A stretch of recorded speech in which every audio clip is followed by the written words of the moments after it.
protein is a fundamental macronutrient. Women don't like protein as much as men. I always joke and I say, you can wake up a guy at 3 a.m. and give him a rotisserie chicken and he'll eat it. Whereas women in our program, I have to beg women to eat protein. They're like, I don't like it and I'm just grossed out. And I think it's a hormonal thing as well, a hormonal response. Perhaps, yeah. Most women don't like breakfast. You've noticed that? It's real interesting. Like a lot of women will say, I'm not a big breakfast person.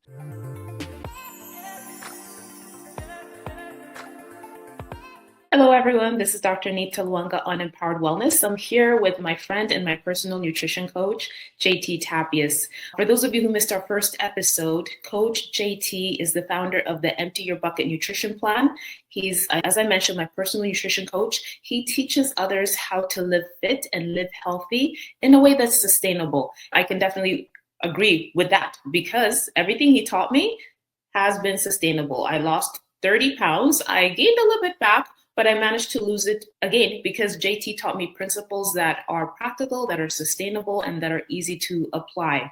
So JT, thank you so much for agreeing to talk with me and sharing so much of your knowledge. You share so much online and you share so much with your interviews, but I really think the secret sauce is having a coach and having somebody you're accountable to, because you give it all away and you keep on telling us the same thing over and over again. But the secret sauce for me was working with you one-on-one and applying those principles and seeing what really works.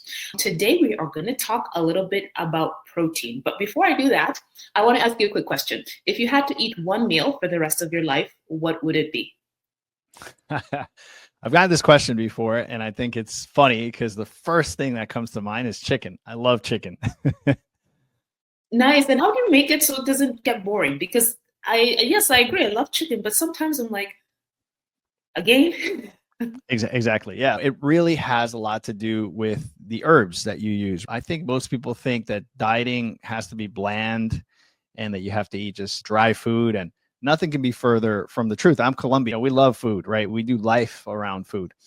And there are many ways to make chicken breasts, grilled chicken breasts. I personally like dark meat. I have no problem with dark meat. I know a lot of nutritionists out there will tell their clients to just eat lean chicken breast, but it's bland, right? I love Mrs. Dash. There's about 30 different types of Mrs. Dash. And so Mrs. Dash is a crushed herb that doesn't have sodium in it. We try to minimize sodium intake just because of water retention. And it does a lot of funny things when we are trying to create a deficit and lose weight. We manipulate a little bit of the sodium intake in the beginning of the plan, as you remember in phase 1.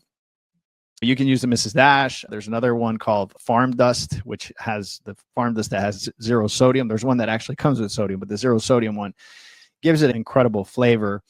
And so I love rotisserie chicken. I just take the skin off and I rinse it to take some of that sodium out. And it's not something that I do all the time, but if you're in a bind, it's pretty easy to just stop by the supermarket, get a rotisserie chicken, take the skin off, and then rinse it off to rinse some of that sodium. And it becomes a great protein. Yes, and I can agree with the dark meat. I think from the beginning part of the diet up until recently, I was doing only the white meat. I switched to dark meat, and that's a game changer. That is definitely a game changer. And I can understand what you're saying about the herbs. That does help a lot. And for some reason, I stuck with the low sodium, and my whole family has changed. Even my sister, you worked with her, she's known as the person who adds extra salt. I was eating her food, and I'm like, Amanda, what happened to you? You're not eating salt. So yeah, it resets your palate, right? Which is what we intend to do. Those are two of the foundational pieces to our plan and why we think we're so different, because we're not just looking to decrease a metric, but we're actually looking to reset your palate and reset your brain's reward pathways. And so how you perceive reward around food. And those are two fundamental pieces. One changes your palate. You no longer like the salty, sugary things that were getting you in trouble before. And so now you can self-regulate. And then you're not perceiving food as a dopamine junkie, right? You realize, hey, this definitely secretes dopamine and that's okay. But anything else, I have to keep it under control because otherwise I'll get in trouble. Oh, talked 100%. And I think in our society, we celebrate food so much. Not that it's a bad thing to do, but I think in extremes, like people go on trips just to go to XYZ restaurant. And if your whole trip is centered around, or your travel plans are centered around eating XYZ, your day is centered around eating XYZ. And for me, my rewards, especially for doing something I didn't want to do, were centered around eating XYZ. This is how we get in trouble. So I think it's very important, as you say, to reset our palate and even find other ways to entertain ourselves. Food is entertaining, but there's other things in the world that are entertaining as well.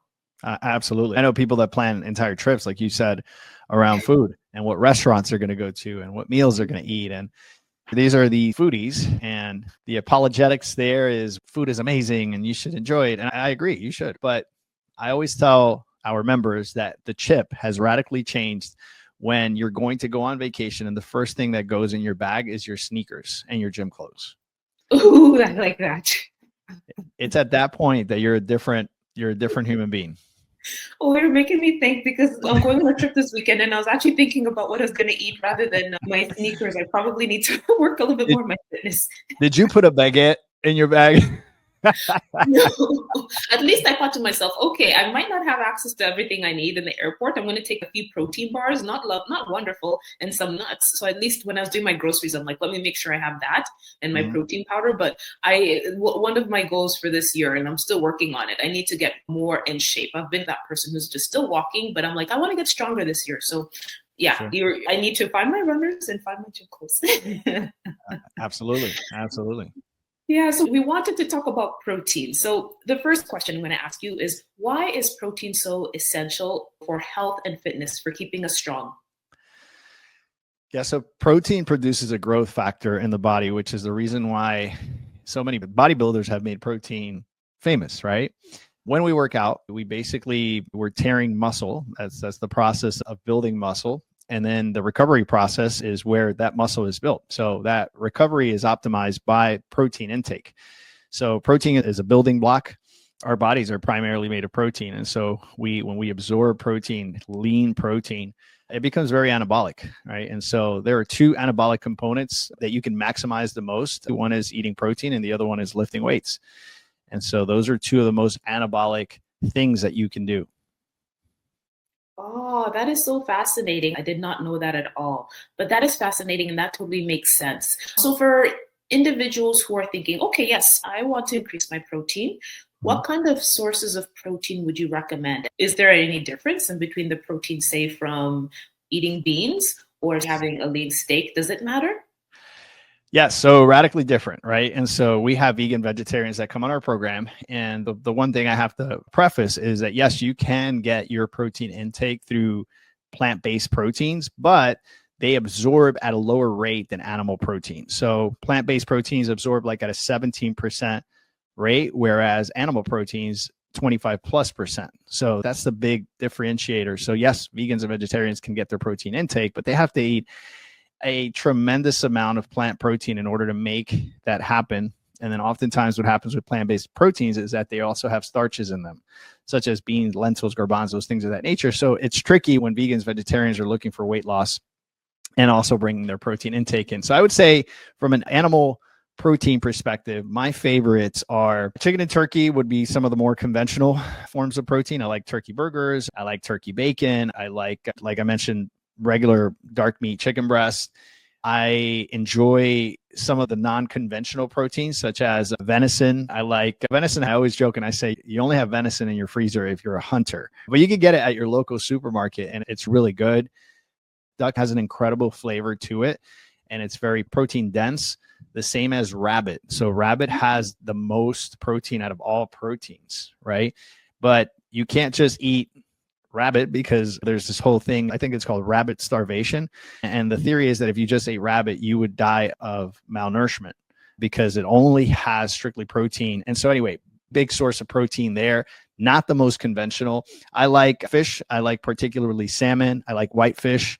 I like tuna fish in water. So not the one that has oil, but the water-based one. What I do is I open the can, I rinse it out with warm water a couple of times to get that sodium out. Also to get some of that mercury that's in the tuna fish. But I really enjoy salmon. Salmon is very nutrient dense. I love eggs. Eggs are a staple in our house. It is the perfect food, the perfect combination. So eggs are awesome if you're not allergic to them. They're an amazing form of protein. And of course, protein shakes, which always come in handy because you don't want to be cooking all the time, right? Yes, for me, definitely the protein shakes are very convenient. And I had a little bit of a way of maybe cheating. I would take my collagen powder and mix it with Crystal Light and water. For me, I'm like, at least I'm not getting too many calories, although the jury's out on all these Crystal Light, the artificial sweeteners, but to make it tolerable, or coffee, maybe even in black coffee, at least it masks the taste. So for me, that was one of the ways that I cheat. But I also want to back up a little bit. For our audience that's not necessarily in the health and fitness industry or don't even have a background in science, you mentioned one word that's very interesting, anabolic. So what is this business with anabolic? Why is this important? Is there something, yeah, I think that's probably where I'll start. Why is anabolic important? Like, why do we want to do things that are anabolic or eat foods that are anabolic? Yeah. So the word anabolic means a building process, right? You are nourished. Your body has what it needs. You're thriving, whereas catabolic is a breakdown process. So when we leave the gym, our bodies are in a catabolic state, right? Because we've just burnt X amount of calories and most likely we have put our bodies in a deficit. And so the body is catabolic. When you first wake up in the morning after sleeping 7-8 hours, you've been fasting. And so your body is in a catabolic state. And so meaning that there is deficit of nutrients, right? And the body is in a, what can I call it, like a recovery process, whereas anabolic is you are edified, you have nutrient density in you, or you're well rested, you've slept really well, or you've lifted weights and you just feel stronger, you're in that catabolic state. So you have catabolic and you have anabolic. And the idea really is you can't always stay anabolic. I know people are like, I always want to be anabolic.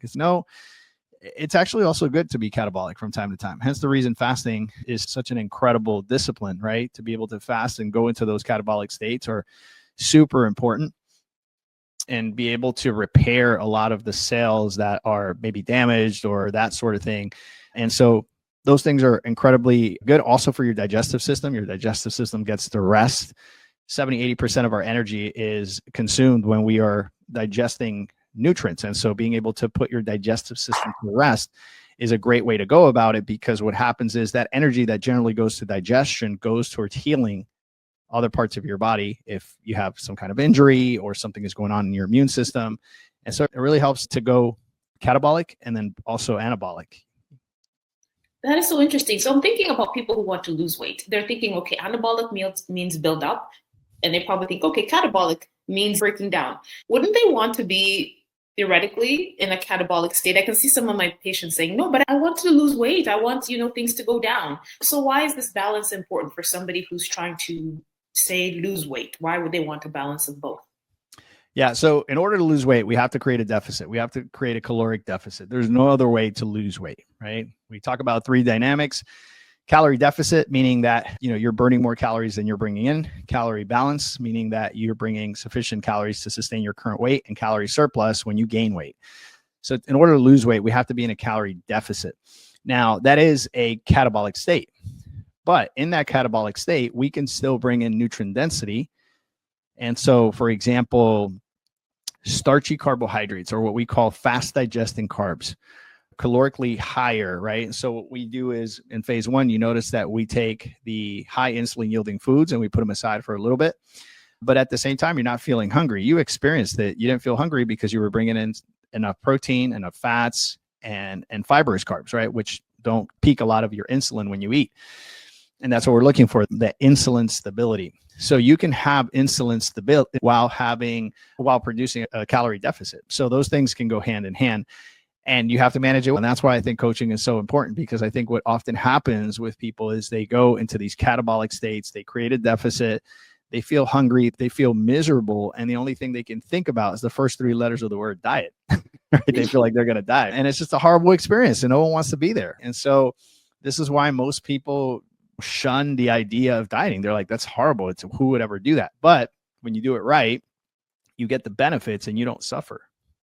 Absolutely. And I can even remember thinking, I'm not hungry and I still have to eat this food, because at the end of the day, I know it's very important to eat enough to keep your body nourished. But I'm like, I'm not hungry at dinner time, but I'd have to intentionally eat because I need these nutrients. So you're right. It's very fascinating and counterintuitive, but it's fascinating when you actually go through the experience and see you can lose weight and eat more food and actually lose weight. It's very fascinating. Very interesting. Yeah.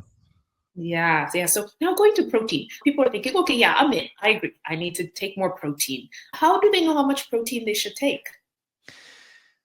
So this varies, right? Women to men. So let's talk about women because I think that's your audience, right? You probably get more women than men. Am I right about that? Yes, I think on social media definitely is going to be more women than men. But Okay. at the same time, my clientele, like my patients, probably there's a mix of 50-50. And a lot of the men are also very interested in losing weight. Sure. And the interesting challenge too is I often try to refer my patients, at least within our health region, to a nutritionist. But we don't have a lot of nutritionists. Like the wait list is 3-4 months. And in that time, by the time they work with somebody like a private nutritionist like you, they would have been done. So yeah. I think this is very pertinent to everyone. Yeah. So I would say, let's start ladies first, right? Sedentary women, 0.36 grams per body per pound. So 0.36 grams. An example, a woman that weighs 150 pounds would need about 55 grams of protein per day. This is someone sedentary. Now, an active female would need anywhere between 0.91 grams, right? So that's about a woman that weighs 150 pounds and is strength training, anywhere between 80 to 135 grams of protein per day. Okay. Takes a little bit of an effort, but if you're lifting weights, you're going to need some more for that building process. Women that are pregnant or breastfeeding, 0.50 to right around 0.68 grams of protein per pound. Okay. So in general terms, let's just say general health, sedentary person, 55 grams a day, optimal 100 grams a day. I know if you're getting 100 grams of protein a day, a lot of things are happening that most people don't account for. One is that you have less cravings, you're snacking less. And of course, the byproduct of that is that you're losing body fat percentages and unwanted weight. And then high performance training, people that are working out, going to the gym, 120 to 135 grams of protein. If someone is doing that consistently, they're going to lean out and gain muscle. Just doing, that's the crazy part. Like just literally take care of your protein intake and everything else falls into place, because now you start to self-regulate. Now you're not hungry all the time. You're satiated. Your insulin levels are balanced out. You're a different person. You're nice to be around. Your cognitive functions are going to be optimal. You're going to sleep better. You're going to recover better. I can go on and on. Protein is a fundamental macronutrient. Women don't like protein as much as men. I always joke and I say, you can wake up a guy at 3 a.m. and give him a rotisserie chicken and he'll eat it. Whereas women in our program, I have to beg women to eat protein. They're like, I don't like it and I'm just grossed out. And I think it's a hormonal thing as well, a hormonal response. Perhaps, yeah. Most women don't like breakfast. You've noticed that? It's real interesting. Like a lot of women will say, I'm not a big breakfast person. And I have this theory that women that like breakfast and can't wait to eat breakfast have higher testosterone levels. Potentially, I can see that being very hormonal, because you hear women about like having morning sickness or just not feeling well, depending on the time of the month. They're like, I'm a bit nauseous in the morning, or I can't eat very much. So I agree, it's probably very hormonal. Absolutely. And then the time of the month, women want to eat like more carbs, more bread. And it's hormonal. I think it's hormonal. So now going back to protein and timing, since we're talking about not necessarily wanting to eat protein at this certain time of the month or certain time of the day, what would you recommend for somebody who's strictly taking notes and they're like, okay, I'm going to eat more protein. Should I be eating all my chicken and all my steak at the end of the day and I can eat my other stuff in the morning? Or what do you recommend in terms of timing? Okay, so I have this theory. I don't know if you've heard me say this before, but this comes from my grandfather who passed away when he was 97 years old. He quit his gym membership at the age of 95. I said, Grandpa, why'd you stop working out? He said, I can't see my abs anymore. What's the point? He was a former cardiologist, probably one of the most knowledgeable physicians that I've known around micro supplementation and macro supplementation. He was an amazing guy. I got a lot of my passion for nutrition through him. And I just saw the guy thrive in life. He had this funny saying where he would say, eat breakfast like a king, lunch like a prince, and dinner like a peasant. And interesting. So what he's saying is basically as the day goes on, we decrease our caloric intake. So the idea behind that is what we call nutrient timing. And The theory is that when we first wake up and we have had a nice night of sleep, a good restful night of sleep, 7 to 8 hours, our reproductive hormones are firing off and doing what they need to do. And as the day goes on, we start sort of a shutdown process so that when the sun goes down, we're ready to go to sleep for 7 to 8 hours. That's a natural process in the body. The theory is that we want to bring most of our calories in early when all the reproductive hormones are firing off the way they should, so that absorption and the way we are absorbing those proteins and all those macronutrients are being well absorbed with that hormonal efficiency. And then as the day goes on, we want to taper down. So I would say you would want to bring in most of your protein intake between breakfast and lunch, right? When we get to the evening and melatonin starts to rise, what we don't want to do is have a big insulin spike that competes with melatonin, because the body is always prefer sleep over digestion. So what it does when we have those big insulin spikes is it puts everything into adipose tissue. Remember, when we spike insulin, it goes to three places: liver stores, muscle utilization, or adipose tissue. It's going to put it into storage. We don't want that. And so I know a lot of people that say, I only eat once a day. I'm like, when does that meal happen? When I get home from work, 7, 8, 9. So they're getting their biggest insulin burst right before going to bed. And guess what? All that is going to storage. Whereas if you bring it in early throughout the day, you have the ability to utilize that for energy, right? Your body partitions it throughout the day for energy.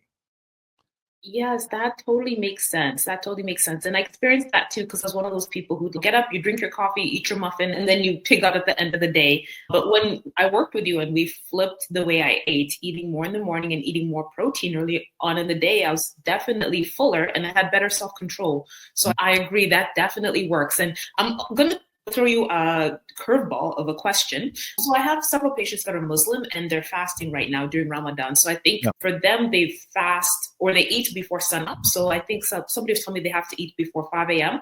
and then they eat after sunset. So if somebody's trying to incorporate eating more protein into their diet and they're fasting, or even for many Christians or even people just for other health reasons decide to fast, some people do like a full no eating fast. That's another story. But for people who are doing, say, what we call more like intermittent fasting or eating at certain times of the day, when would you recommend that they time their meals? And should they be eating at the end of the day if they're stuck, or should they try to eat more in the morning? What kind of suggestions would you give somebody who's in a situation where they're doing intermittent fasting?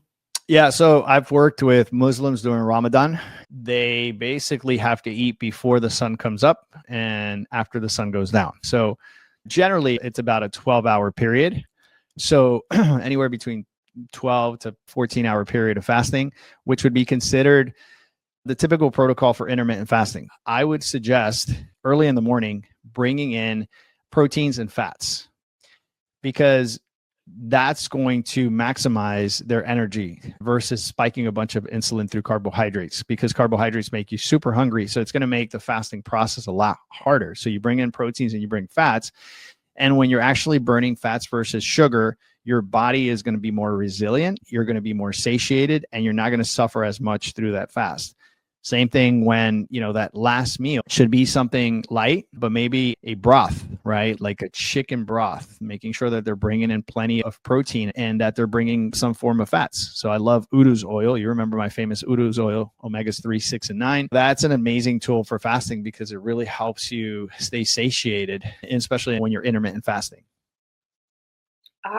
That's practical. And I can see how that would make fasting a lot easier if you have eaten enough in the morning and you can go throughout your day and still stay focused. I always admire people who are able to fast and still do their work and still focus. It's not an easy thing, but I think it's very good to build that muscle of self-discipline, even if you don't make it through the whole fast, which some of us have broken our fast early. But I think it's a very good form of self-discipline, and just also taking that time to reflect more on your life, or if it's a spiritual discipline, also being a little bit more conscious of our spiritual life at that point in time. I think for some of our friends who are struggling to take in protein, say, as you mentioned, several of your clients who are women are like, I don't really like eating meat that much. It makes me nauseous. What would you suggest if they're not somebody who's very fond of meat? Yeah. So first and foremost, I think cycling through different types of proteins, right? What you don't want to do is repeat. If that's your situation, I'm a robot. I can eat the same thing every day, all day. No problem. I don't crave variety, but most people do. So I would say that having a variety of proteins works really well. So I'll give you an example. I have pescatarians that come to the program.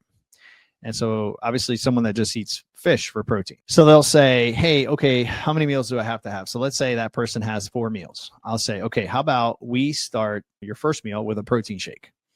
Okay, we have a protein shake first thing in the morning for breakfast. Then at lunchtime, how about you do some salmon, right? You do some salmon with a salad, some veggies. Then around 4 o'clock, you have another protein shake. And then for dinner, you have some chicken, or I'm sorry, this is a pescatarian, or you can have another form of fish. It could be tilapia, it could be a whitefish flounder, it could be any of those whitefish, right?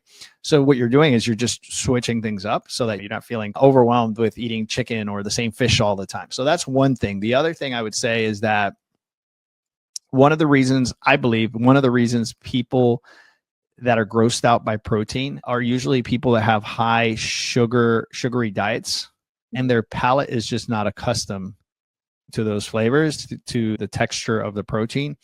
And one of the things that we definitely want to do is we want to switch. We want to be metabolically flexible, meaning that we're able to basically jump from burning sugar to burning fats efficiently.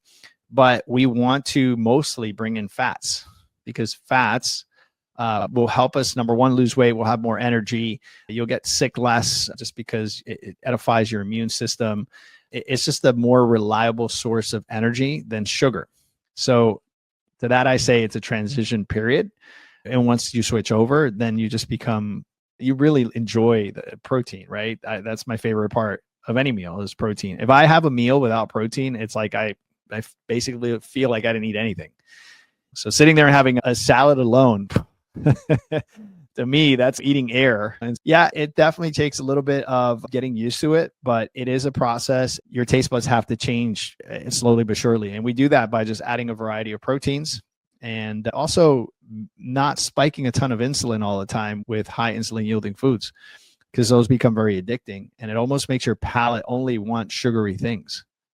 Oh, yes, 100%. I can agree with so many things you said, because I think once I started eating more protein and I go out to restaurants, I find myself so disappointed with the meals. I'm like, you have to give me triple chicken breast next time. Double it. You're like, I'm a bodybuilder. What are you doing? Give me my protein. I wish, but you see another interesting thing that I suspect some of our audience members will have questions about. You were talking about fat being healthy for us and being good for us. And I think for people who were around in the 90s, all these diet fads in the late 80s, early 90s were all about that low fat, avoid fat, you can't eat fat. So why should people ensure they're getting enough fat in their diet if they're trying to stay lean and or trying to lose weight? Yeah, I'm sure you're well acquainted with the statistics in the 80s, what happened when we had the whole craze about low fat. Everything was low fat. People went on all these low fat diets, heart disease, heart attacks, atrial fibrillations, all these things increased. A lot of heart issues, cholesterol, because we took fat. Fat is not necessarily a bad thing. We want to eat lean fats, right? We want to make sure that we're having what we call healthy fats. So what are some of those healthy fats? Olive oil, coconut oil. I love Udo's oil, which is spelled UDOS, Udo's oil, omegas 3, 6, and 9. It's a great balance. You can go on the internet, do some research on it. And it's one of the cleanest forms of fats, and it keeps you satiated. I also like ghee. I like to cook my eggs with ghee, and it tastes so good. I also do bulletproof coffee, which is basically I take black coffee, and then I take a little tip of a tablespoon with ghee, and I'll mix it in there. It's called bulletproof coffee. It gives you a ton of energy. And it softens some of that acidity that the coffee can have. So it's almost like you have creamer in there, but it's almost like a healthy creamer. Oh, wow. I'm going to have to try that. That sounds so good. Just get ready. You're going to bounce off the walls. Oh, wow. That sounds really good. So I think I'm going to probably order my groceries. So I'm going to have to see if I can get myself some ghee. Absolutely. I'm going to bring our interview to a close, but I have one more question. So in summary, like for somebody who's been taking notes and they're going to try to apply all of these the principles that we discussed, what are the top 2 things you'd want them to remember about protein and even just the concept of anabolism and catabolism? What would you think they should just remember if they're going to have 2 takeaways? Yeah. So first and foremost, I think that, as I mentioned, one of the most anabolic things to do is to eat enough protein, right? We want to make sure that we're bringing enough protein. This is a general idea. Obviously, I'm speaking to a broad audience, but women want at least 100 grams of protein a day, at least. The guys, at least 150, depending on your weight. This is all dependent on weight, but just going to say 150 as a general idea. What that's going to do is that's going to minimize cravings. That's going to balance insulin. That is going to even help cognitive processes. You'll notice that you're more on your toes. You have more retention, more creativity. You're more engaged. You're able to focus, all the things that we want, right?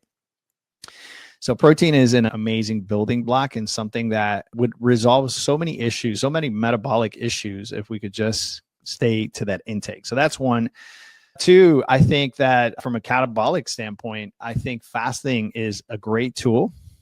I think that knowing how to do it, if you're not an experienced faster, then you want to start off very slow. The way to do that is maybe if you usually have breakfast at 8, push it out to 9, push it out to 10, and then you start to stretch out the hours so you can get into sort of an intermittent fast. Start off with 12 hours and then give yourself that other window of eating, or you can do 16, what is it? 16-8. So 16 hours of fasting, 8-hour window of eating. And when you start to do that, you let your digestive system rest.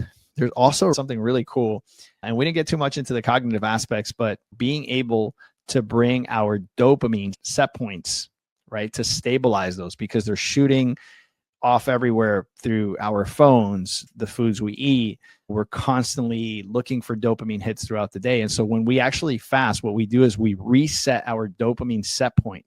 In layman terms, what that says is that when you come back from that fast, you enjoy food more. You are less distracted. You reach for your phone less.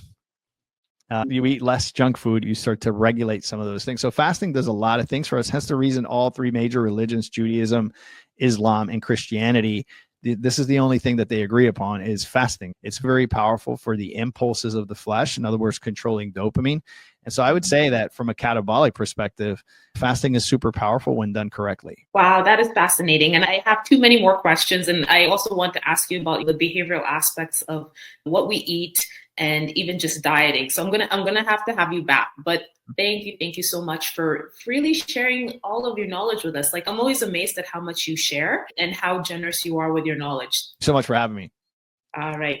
For all of our guests, thank you so much for listening. As you heard, we're going to have JT back. So please submit your questions. And for those of you who are interested in working with JT, we will make sure to link his website, his Instagram page, his Facebook page, and his YouTube videos. He has amazing YouTube videos where he shares more tips. We'll make sure that we link those below the video so you guys can follow him. Bye-bye for now.